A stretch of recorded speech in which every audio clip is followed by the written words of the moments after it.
Yeah. So at first I wasn't really wanting to make this video, but since it's been basically almost actually probably more than a week, yeah, and it's kind of been covered pretty extensively by Kotaku and a couple other different ones, more extensively on Kotaku, I'd have to say. I've decided to make this video at least just as a short tidbit on all the different stories basically that has come up from all this. So, starting off right now, I'll have the links to the Kotaku articles that I'll probably just be referencing. You're more than welcome to read all of them if obviously you don't know anything and you've just been avoiding it, living in a cave, whatever. So, I'll kick this off basically from the biggest news apparently right now is J. Allen Brack, the president, or well, at least right now, former president of Blizzard Entertainment, has literally just stepped down. Now, does this mean he was let go? Did he actually resign? At this point, honestly, we'll never know because they could basically say anything, report anything, and no one will basically will actually know exactly what it is. A later story might actually reveal that. Uh, but I usually tend to read between the lines, and not everything basically is reported is true. I'm not saying that they're lying about it. It's just sometimes what they hear and what they report, write down, isn't necessarily always the truth. Now, again, like I said, I hesitated to do this story because I usually just want to stick towards like game developments, even if it's an issue on game developments. That's usually what I want to report on. Since this basically has to do with game industry, I decided at least just to do this more mixed mashup of that.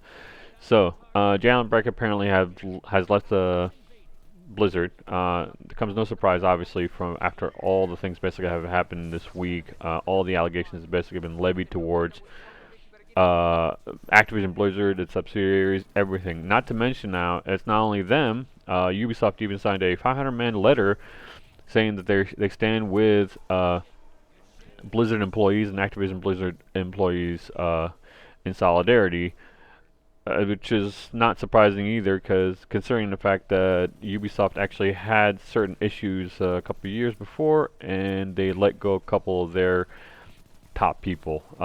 Not so many, but did it do anything really? Not necessarily. If they're still essentially signing the letter and saying that there's still some issues in the industry. Now, this isn't something new, obviously. The industry basically has been having issues for the longest time. I believe most of the reports, basically that all of us have read, uh, is due to the fact that they get unfair pay wages, unrealistic timelines. Not to mention, sometimes they'll be pushed to the edges to where they're just mentally exhausted and physically exhausted as well. I believe one of the stories that kind of covered that really well was BioWare when they were making Dragon Age Inquisition. We all know Dragon Age Inquisition basically actually was met with lots of praises, but behind the scenes, some of the actually developers said that they hated the fact that the game actually was successful due to the fact that th- it took them it took them to the edge of basically how much work they did. The amount of work basically that they put into the game was almost sometimes felt forced, like a lot more than they should have. Uh, and then yeah, it's understandable basically. And this is coming from BioWare. This is way before this even happened. Right now, Ubisoft alone actually let go a couple of their execs due to the fact I believe a couple allegations due from before Odyssey actually came out and actually during Valhalla. One executive I believe that was let go was Ashfar Ismail, I believe. Uh, but again, it didn't actually really do anything. If that's the case, basically that they signed a letter. I'm assuming basically there's still more issues to happen, or still more issues right now to begin with. Now, J. Allen Brack basically leaving Blizzard. Does that mean it's gonna do anything? In my opinion, no. But this is a different case than all the other ones, from BioWare, Ubisoft, and all the other ones, including, for example, things like I believe a couple other companies basically that had same issues, allegations, including riots and everything else. Insomniac, unfortunately, and that one actually hurts me pretty personally because I am in love with Sony's studios. Insomniac is a huge one. I mean, these are the same people basically that came out with the like the coolest game ever, the best game right now, Spider-Man. What else did they actually come out with? I believe. Oh yeah, they came out with Resistance, Fall of Man, Resistance. Yeah, those were like my favorite games, favorite shooters. You know, they were Sony exclusive. Now with the allegations, basically they're coming out with them. It, it it's like meeting your hero and just finding out that they're a lot less than human because apparently they want to do shitty stuff. Uh, it like I said before, is it surprising? No. Is it gonna do anything? I mean, I don't know, but like again, this is a different case than it was before. It's essentially this has been happening for a week, and now it's in the public eye. Then it's not going away anytime soon.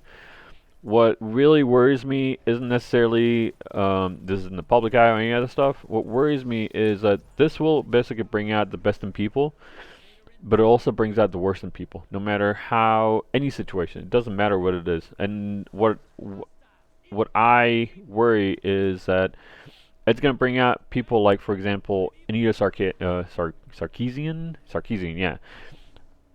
She she will essentially basically use this just to leverage her own ideas to change games and everything to make it basically the way she wants them, not necessarily how fans want them. That's what basically worries me out. I hope basically they can actually fix this without having to resort to actually using someone like her or people like her, basically. Lots of things, like I said, have happened. So many things, basically. The fact that Bobby Kotick had released a letter saying, "Oh well, hey, yeah, I'm with you guys. Let's go do this." And in the same letter, he apparently hires a law firm that normally busts unions, which, if we all know, you put two to degree together. Everyone's obviously become coming together, and they protested, i.e., union. uh, yeah. So that happened basically. The fact that even actually there was a video of a woman in 2010 in BlizzCon asking a question, and she's just like us. She's a fan. She was a fan of the game itself. I don't know if she still plays or not, but she asked a question, and honestly, I don't blame her. I agree with her. Can you basically make the female strong characters in the game not look like they just came out of Victoria's Secret catalog? I get that. I understand that. I really do. Yes, I'm a guy, but I still get that because this is when I play a game. I even my female characters, I want to make them look badass. Fully clothed, but you know what? They still look badass and sexy. But that's just me. Now, at the end of the day, is this gonna do anything? I hope it does something, but I hope it's gonna be something constructive and something benefits everyone. Will it? One can only hope so. Uh, Please like, share, and subscribe. I'll have the links to all the relevant articles basically that I just referenced today. You're more than welcome to give me any references, any comments basically that you want to tell me what I did wrong and anything else.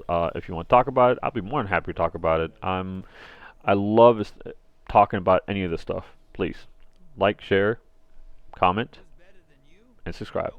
Have a good day.